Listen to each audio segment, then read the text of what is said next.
नमस्कार, मैं हूं सत्यपाल और आप देख रहे हैं CWB हिंदी न्यूज। शक संवत 1947 विक्रम संवत 2082 आज पौष मास के कृष्ण पक्ष की प्रतिपदा यानी एकम तिथि और दिन शनिवार है। तदनुसार अंग्रेजी तारीख 20 दिसंबर सन 2025 प्रतिपदा यानी एकम तिथि आज सुबह 7:12 से शुरू हो रही है।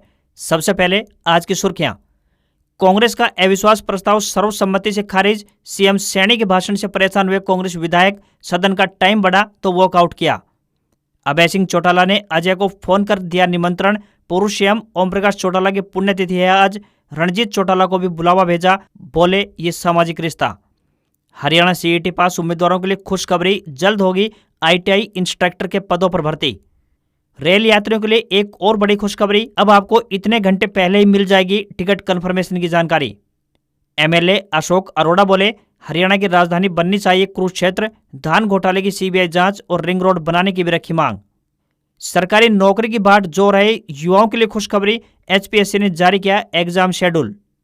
नांगल चौधरी की MLA बोली फैमिली ID पर ध्यान दे सरकार, जिनकी इनकम शून्य ID में कर दी 3 लाख। नारनौल में राम भद्राचार्य महाराज करेंगे श्री राम कथा। 23 से 30 जनवरी तक सनातन महासम्मेलन होगा। हरियाणा सरकार का बड़ा फैसला, कुरैशी जाति को मिल सकता है पिछड़ा वर्ग का दर्जा। CET 2026 के नियम बदले, लाखों अभ्यर्थियों को बड़ी राहत। हरियाणा के कई शहरों में बिजली कर्मचारियों का प्रदर्शन, ऑनलाइन ट्रांसफर पॉलिसी का किया विरोध। हरियाणा के पूर्व MLA छोकर की जमानत याचिका रिजेक्ट। मनी लॉन्ड्रिंग केस में ED ने किया था अरेस्ट। जाखल मंडी में ट्रेनों का कोहरे का असर, अवध आसाम एक्सप्रेस व फरक्का एक्सप्रेस 7 घंटे लेट चल रही, अन्य गाड़ियां भी 2 घंटे की अधिक देरी से चल रही। भिवानी में HSEB वर्कर यूनियन का प्रदर्शन, बोले ऑनलाइन ट्रांसफर पॉलिसी कर्मचारी हित में नहीं, बड़े आंदोलन की दी चेतावनी। और भारत ने लगातार 8वीं T20 सीरीज जीती। साउथ अफ्रीका को 5वें मैच में 30 रन से हराया। और अब खबरें विस्तार से। हरियाणा में कड़ाके की ठंड के साथ घने कोहरे ने दस्तक दे दी है। शुक्रवार की सुबह प्रदेश के अधिकांश हिस्सों में विजिबिलिटी यानी दृश्यता शून्य दर्ज की गई, जिससे सामान्य जनजीवन पूरी तरह से अस्त व्यस्त हो गया। भारतीय मौसम विज्ञान विभाग यानी IMD ने स्थिति की गंभीरता को देखते हुए प्रदेश के 16 जिलों में ऑरेंज अलर्ट जारी किया। मौसम विभाग के अनुसार पंचकुला, अंबाला, कुरुक्षेत्र, करनाल, पानीपत, सोनीपत और गुरुग्राम सहित कुल 16 जिलों में घना से बहुत घना कोहरा छाये रहने की आशंका जताई। इसके अतिरिक्त हिसार, सिरसा और फतेहाबाद जैसे 6 जिलों में येलो अलर्ट प्रभावी है। मौसम विशेषज्ञों का कहना है कि 20 दिसंबर तक धुंध का प्रकोप जारी रहेगा, जिसके बाद एक पश्चिमी विक्षोभ के सक्रिय होने से मौसम में बदलाव आ सकता है। कोहरे का सबसे घातक प्रहार परिवहन सेवाओं पर भी पड़ा है। रेलवे विभाग के अनुसार उत्तर भारत की ओर से आने वाली तकरीबन 16 प्रमुख ट्रेनें देरी से चल रही हैं। मालवा एक्सप्रेस अपने निर्धारित समय से 5 घंटे, जबकि कालका शताब्दी और पूजा सुपरफास्ट एक्सप्रेस ट्रेनें 2 से 3 घंटे की देरी से चल रही हैं। हिसार डिपो ने सुरक्षा कारणों से चंडीगढ़ रूट की रात्रि सेवाएं और अल सुबह चलने वाली बसों को फिलहाल स्थगित कर दिया है। बढ़ते कोहरे और स्मोक को देखते हुए स्वास्थ्य विभाग ने बच्चों और बुजुर्गों को सुबह की सैर करने से बचने की सलाह दी है। हरियाणा विधानसभा में सीएम नायब सिंह सैनी की अगुवाई वाली बीजेपी सरकार के खिलाफ कांग्रेस का अविश्वास प्रस्ताव खारिज हो गया। कांग्रेस के सदन के वॉकआउट करने के बाद इसे वोटिंग के लिए रखा गया, जिसके बाद विरोधी दलों की गैर मौजूदगी में इसे सर्वसम्मति से रिजेक्ट कर दिया गया। स्पीकर हरविंदर सिंह कल्याण ने प्रस्ताव अस्वीकृत होने का ऐलान किया। सदन को अब सोमवार 11 बजे तक के लिए स्थगित कर दिया गया। इससे पहले अविश्वास प्रस्ताव पर लंबी चर्चा चली। सीएम नायब सैनी ने करीब 1.5 घंटे का भाषण दिया। इस दौरान उन्होंने कहा, मैंने इनके अविश्वास प्रस्ताव को पढ़ा है, मैं हैरान हूँ कि कहीं ये प्रस्ताव हड़बड़ी में तो नहीं ले आए। इन कांग्रेसियों ने अपने सीनियर नेता रघुवीर सिंह कादियान को बलि का बकरा तो नहीं बना दिया। वहीं कांग्रेस विधायक रघुवीर कादियान ने आरोप लगाया कि भाजपा कांग्रेस के लिए पर्ची खर्ची की बात करती है, जबकि भाजपा के राज में यूनिवर्सिटीज में वाइस चांसलर पर्ची खर्ची से ही लगाए गए। वहीं शून्यकाल के बाद वंदे मातरम पर चर्चा हुई। सीएम नायब सैनी ने कहा कि यह सबके लिए वंदनीय है, इस पर चर्चा बहुत जरूरी है, इससे युवाओं को जानकारी मिलेगी।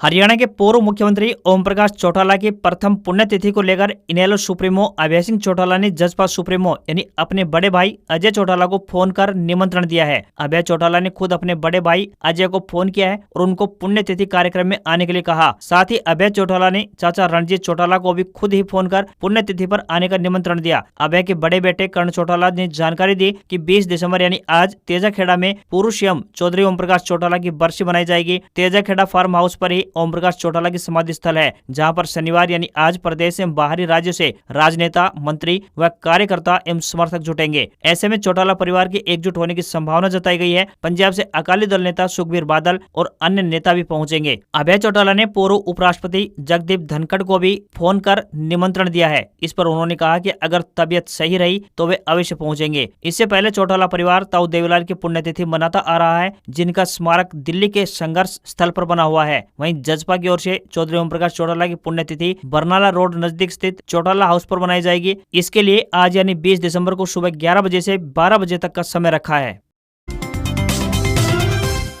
हरियाणा विधानसभा के शीतकालीन सत्र के दूसरे दिन यानी शुक्रवार को कुरुक्षेत्र के थानेसर से कांग्रेस विधायक अशोक अरोड़ा ने सदन में धान घोटाले का मुद्दा उठाया। अरोड़ा ने आरोप लगाया कि इस घोटाले में मिलर्स के साथ सूबे के कुछ बड़े नेता भी शामिल हुए हैं। विधायक ने हाईकोर्ट के सिटिंग जज या फिर सीबीआई से मामले की जाँच करवाने की मांग रखी। अरोड़ा ने कहा कि सरकार ये दावा कर रही है कि वह किसानों की 24 फसलें यानी एमएसपी पर खरीद रही है, जबकि ये दावा झूठा है। ग्राउंड पर किसानों को एमएसपी से कम दाम पर अपनी फसलें बेचनी पड़ रही है। उन्होंने कुरुक्षेत्र को राजधानी बनाने का भी मुद्दा उठाया। वहीं रामकरण काला ने सदन में कहा कि उनके क्षेत्र के गांव में बाढ़ के कारण फसलें नष्ट हो गई, रेत जमने से खेती योग्य भूमि बर्बाद हो रही है, लेकिन सरकार ने इसे हटाने की अनुमति नहीं दी है। विधायक ने सवाल किया कि क्या सरकार के पास इस संबंध में भी कोई प्रस्ताव विचाराधीन है। इस पर कैबिनेट मंत्री कृष्ण बेदी ने जवाब दिया कि जिन किसानों ने रेत हटाने के लिए आवेदन किया है वे सरकारी पैरामीटर्स पूरा नहीं कर पाए। 1 से 3 इंच मोटी गाद को 7 दिन और इससे अधिक गाद को 15 दिनों में हटाना है। इसके अलावा किसानों को 20% रेत अपने पास रखनी है, बाकी सरकार को सौंपनी होगी, लेकिन दोनों सूरत में कोई भी मुआवजा नहीं मिलेगा।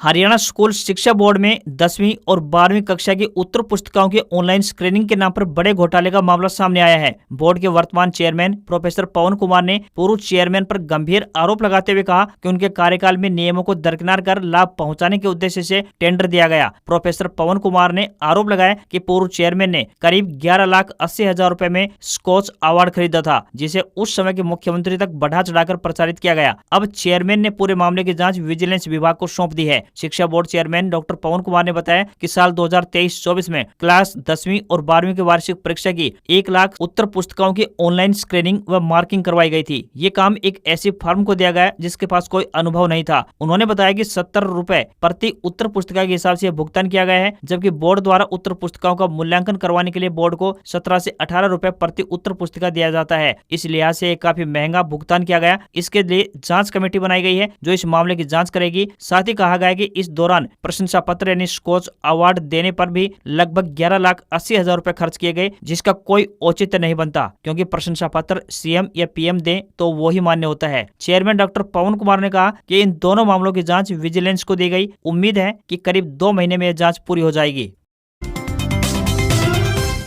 महेंद्रगढ़ में नांगल चौधरी से एकमात्र कांग्रेस विधायक मंजू चौधरी ने विधानसभा में क्षेत्र के कई मुद्दों को उठाया। उन्होंने सदन में किसानों की बिजली की समस्या, नेशनल हाईवे पर अंडरपास बनाने तथा फैमिली आईडी की समस्या उठाई। विधानसभा में मंजू चौधरी ने कहा कि फैमिली आईडी को लेकर एक गंभीर समस्या बनी हुई है। जिस परिवार की इनकम शून्य है, उनकी इनकम 2 से 3 लाख रुपए फैमिली आईडी में दिखाई जा रही है। ऐसे में कई परिवार के साथ बहुत ही गलत हो रहा है। उन्होंने कहा कि नांगल चौधरी में 80% मामले ऐसे ही आ रहे हैं। यहाँ तक कि विधवा महिला, उनके घर में कोई कमाने वाला नहीं है, ऐसे परिवारों के बीपीएल के राशन कार्ड काट दिए गए हैं। मैं चाहती हूं कि सरकार इस फैमिली आईडी पर ध्यान दे ताकि लोगों को परेशानियों का सामना न करना पड़े। विधायिका मंजू चौधरी ने विधानसभा में कॉलोनियों को अप्रूव करने का मुद्दा भी उठाया।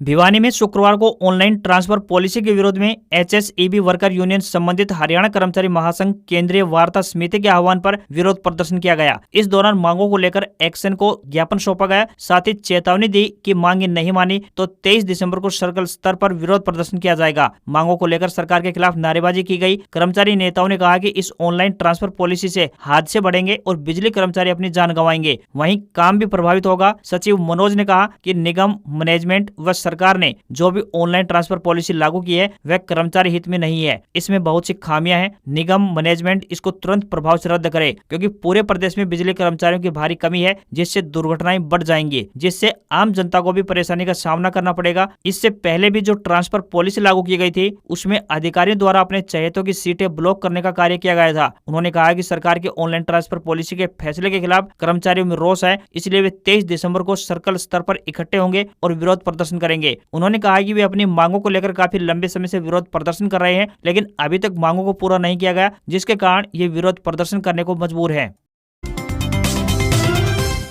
हरियाणा में बेरोजगार युवाओं के लिए एक अच्छी खबर सामने आ रही है। हरियाणा लोक सेवा आयोग यानी HPSC ने आने वाली भर्ती की परीक्षाओं के लिए डेट की घोषणा कर दी है। परीक्षा की राह देख रहे युवाओं का इंतजार अब खत्म होने वाला है। आयोग ने जानकारी दी है कि जनवरी में कुल मिलाकर 6 परीक्षाएं ली जाएंगी। एक परीक्षा फरवरी व मार्च में भी होगी। HPSC द्वारा दी गई जानकारी के अनुसार सिविल और कंप्यूटर इंजीनियरिंग के लेक्चररों के पदों के लिए परीक्षा 19 जनवरी और मैकेनिकल इंजीनियरिंग के लिए 20 जनवरी को और इलेक्ट्रिक इंजीनियरिंग व फार्मेसी की परीक्षा 21 जनवरी को आयोजित करवाई जाएगी। 20 जनवरी को फोरमैन इंस्ट्रक्टर पद की भी परीक्षा होगी। PGT इंग्लिश के सब्जेक्ट नॉलेज टेस्ट के लिए परीक्षा 1 फरवरी को आयोजित होगी। पर्यावरण विज्ञान के असिस्टेंट प्रोफेसर पद के लिए स्क्रीनिंग टेस्ट 15 मार्च 2026 को आयोजित होगा। उम्मीदवारों को परीक्षा शुरू होने से 1 घंटा पहले एंट्री लेनी होगी। आने वाले समय में हरियाणा सरकार कई अन्य भर्तियां लेकर भी आने वाली है। अभी CET का रिजल्ट घोषित हुआ है। CET आधारित परीक्षाएं जल्द होंगी। ग्रुप D के लिए भी जोरों शोरों से तैयारियां चल रही है।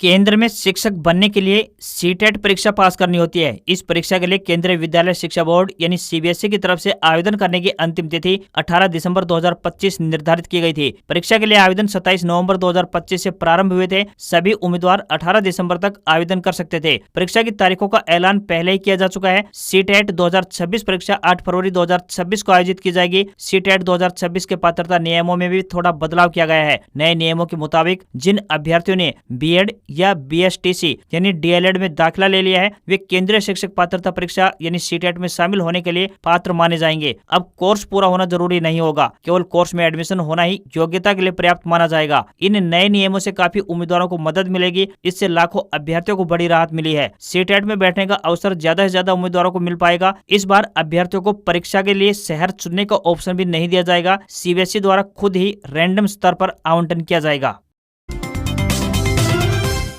रेल यात्रियों के लिए एक और अच्छी खबर सामने आई है। बता दें कि यात्रियों की सुविधा में इजाफा करने के उद्देश्य से भारतीय रेलवे द्वारा निरंतर नए बदलाव किए जा रहे हैं। टिकट बुकिंग से लेकर तत्काल टिकट बुकिंग सिस्टम में ताबड़तोड़ बदलाव किए जा रहे हैं। इसी कड़ी में रेलवे ने अब रिजर्वेशन चार्ट को लेकर एक बड़ा और अहम बदलाव किया है। इसका तगड़ा फायदा वेटिंग टिकट वालों को मिलेगा, जो कि ट्रेन छूटने से पहले इस आधार में लटके रहते हैं कि उनकी टिकट कंफर्म हुई या फिर नहीं। यदि कंफर्म हुई है तो सीट कौन सी मिलेगी। वेटिंग टिकट वालों को टिकट कंफर्मेशन के लिए रिजर्वेशन चार्ट पर निर्भर रहना पड़ता है। ट्रेन छूटने से 4 घंटे पहले तक उन्हें पता नहीं चलता कि वो यात्रा कर पाएंगे कि नहीं। लेकिन अब इस प्रक्रिया में बड़ा बदलाव किया है। रेलवे बोर्ड ने तय किया है कि चाहे ट्रेन रवानगी का समय कुछ भी हो, लेकिन उसका रिजर्वेशन चार्ट कम से कम 10 घंटे पहले फाइनल हो जाएगा। अब 10 घंटे पहले पता चल जाएगा कि आपकी सीट कंफर्म हुई है कि नहीं। आपको अपनी सीट की स्थिति जानने के लिए 10 घंटे का समय मिलेगा, जबकि पहले यह समय 4 घंटे का होता था। अब सुबह 5 बजे से लेकर दोपहर 2 बजे के बीच चलने वाली ट्रेनों का रिजर्वेशन चार्ट एक दिन पहले शाम 8 बजे तक मिल पाएगा। इसी तरह से जो ट्रेन दोपहर 2 बजे से लेकर अगली सुबह 5 बजे से पहले चलनी है, उनका रिजर्वेशन चार्ट कम से कम 10 घंटे पहले बन जाएगा। टिकट बुकिंग को आसान बनाने के लिए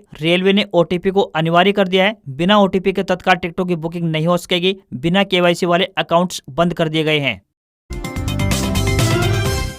हरियाणा में ग्रुप C और ग्रुप D की सरकारी भर्तियों के लिए संयुक्त पात्रता परीक्षा यानी CET अनिवार्य किया गया है। हरियाणा कर्मचारी चयन आयोग यानी HSSC की तरफ से 26 और 27 जुलाई को ग्रुप C पदों के लिए संयुक्त पात्रता परीक्षा का आयोजन किया गया था। बता दें कि 4 दिसंबर को परीक्षा का परिणाम जारी हुआ। जो भी उम्मीदवार इस परीक्षा में शामिल हुए थे, वे अपना स्कोर कार्ड चेक कर सकते हैं। अब आगे की प्रक्रिया शुरू होगी। आयोग द्वारा मेंस परीक्षा आयोजित की जाएगी। इसके बाद मेरिट आधार पर उम्मीदवारों को नौकरी मिलेगी। इस परीक्षा के आधार पर विभिन्न पदों पर भर्तियां की जाएंगी। इसी बीच पलवल से विधायक गौरव गौतम की तरफ से ITI पदों को लेकर जानकारी दी गई है। विधायक गौरव गौतम की तरफ से जानकारी दी गई कि ITI इंस्ट्रक्टर के 609 पदों के लिए इस CET में भर्ती होगी। उन्होंने कहा कि इन पदों को लेकर हरियाणा कर्मचारी चयन आयोग के पास मांग भेज दी गई है। इस प्रकार CET में आने वाली विभिन्न भर्तियों में ITI इंस्ट्रक्टर के भी 609 पद शामिल होंगे। जो भी उम्मीदवार इन पदों पर नियुक्त होना चाहते हैं, वे अपनी तैयारी सुचारू रूप से करते रहें। हरियाणा राज्य परिवहन विभाग झज्जर ने अप्रेंटिस पदों पर भर्ती के लिए आवेदन आमंत्रित किए हैं। जो भी उम्मीदवार इन पदों पर आवेदन भेजने के इच्छुक हैं, वे आधिकारिक वेबसाइट के माध्यम से अपने आवेदन भेज सकते हैं। आवेदक 50% अंकों सहित 10वीं पास या फिर संबंधित क्षेत्र में ITI धारक होने चाहिए। किसी भी वर्ग के उम्मीदवारों को कोई भी आवेदन शुल्क जमा नहीं करना होगा। आवेदन करने की अंतिम तिथि 23 दिसंबर है। दस्तावेज सत्यापन की तिथि की बात करें तो 24 दिसंबर 2025 रहेगी और समय सुबह 10 बजे का रहेगा। स्थान कर्मशाला झज्जर रहेगा। जॉब लोकेशन की बात करें तो झज्जर और बहादुरगढ़ है। भारत ने साउथ अफ्रीका के खिलाफ 5 मैचों की T20 सीरीज 3-1 से जीत ली है। टीम ने शुक्रवार को खेले गए 5वें मैच में अफ्रीका को 30 रन से हराया। टीम इंडिया ने लगातार 8वीं सीरीज जीती है। अहमदाबाद में 232 रन का टारगेट चेज कर रही साउथ अफ्रीका 20 ओवर में 8 विकेट पर 201 रन ही बना सकी। वरुण चक्रवर्ती ने सबसे ज्यादा 4 विकेट झटके। जसप्रीत बुमराह ने 2 विकेट लिए। क्विंटन डिकॉक ने 35 बॉल पर 65 रन बनाए। इससे पहले भारतीय टीम ने तिलक वर्मा और हार्दिक पांड्या के अर्धशतकों के सहारे 20 ओवर में 5 विकेट पर 231 रन का स्कोर बनाया। तिलक ने 42 बॉल पर 73 रन बनाए, जबकि पांड्या ने 25 बॉल पर 63 रन की पारी खेली। संजू सैमसन ने 37 और अभिषेक शर्मा ने 34 रन बनाए। हार्दिक को प्लेयर ऑफ द मैच और वरुण को प्लेयर ऑफ द सीरीज चुना गया। पांड्या ने 16 बॉल पर 50 पूरी की। यह भारत की ओर से T20 इंटरनेशनल में दूसरी सबसे तेज 50 है। टीम इंडिया की ओर से सबसे तेज 50 का रिकॉर्ड युवराज सिंह का है, जो कि 12 बॉल पर बनाया गया था। आखिरी T20 के साथ साउथ अफ्रीका का 35 दिन का भारतीय दौरा समाप्त हो गया है। इसकी शुरुआत 2 टेस्ट की सीरीज के साथ हुआ। इसमें साउथ अफ्रीका ने 2-0 से क्लीन स्वीप किया। फिर भारत ने वनडे सीरीज में 2-1 से और 5 मैचों की T20 सीरीज में 3-1 की जीत हासिल की।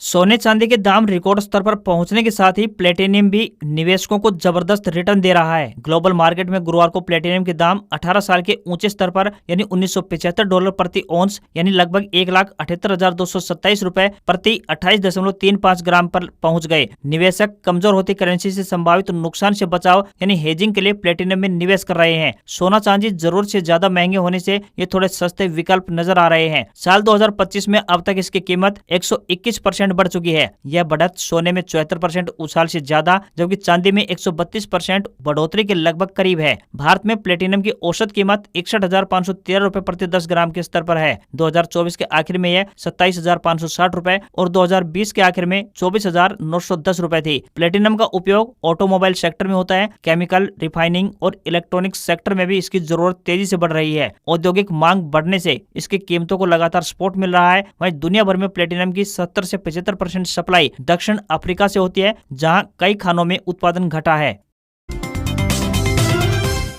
लगातार 4 दिन की गिरावट के बाद भारतीय शेयर बाजार में तेजी देखने को मिली। सेंसेक्स 447 अंक चढ़कर 84,929 के लेवल पर बंद हुआ, तो निफ्टी में भी 150 अंकों की तेजी रही और ये 25,966 के स्तर पर बंद हुआ। सेंसेक्स के सभी 30 शेयरों में से 26 में तेजी और 4 में गिरावट रही। Tata Motors, passenger vehicle, power grid और BEL के शेयरों में 2% तक की तेजी रही। निफ्टी के 50 शेयरों में से 41 में तेजी और 9 में गिरावट देखने को मिली। NSE के सभी सेक्टर्स ऊपर चढ़कर बंद हुए। ऑटो, रियल्टी और हेल्थ केयर में सबसे ज्यादा तेजी रही। वहीं सोने और चांदी की कीमतों में मामूली गिरावट देखने को मिली है। 10 ग्राम सोने की कीमत 695 रुपए घटकर 1,31,779 रुपए पहुंच गई है, तो वहीं चांदी के दाम 1,053 रुपए घटकर 2,67 रुपए प्रति किलोग्राम के स्तर पर पहुंच गए हैं। वहीं 22 कैरेट सोने का दाम 1,20,710 रुपए प्रति 10 ग्राम के स्तर पर पहुंच गए हैं। आज खबरों में बस इतना ही। देखते रहिए आपका अपना हरियाणा का सबसे बेहतरीन news channel CWB Hindi news. नमस्कार। इसी आशा के साथ आपका दिन शुभ रहे।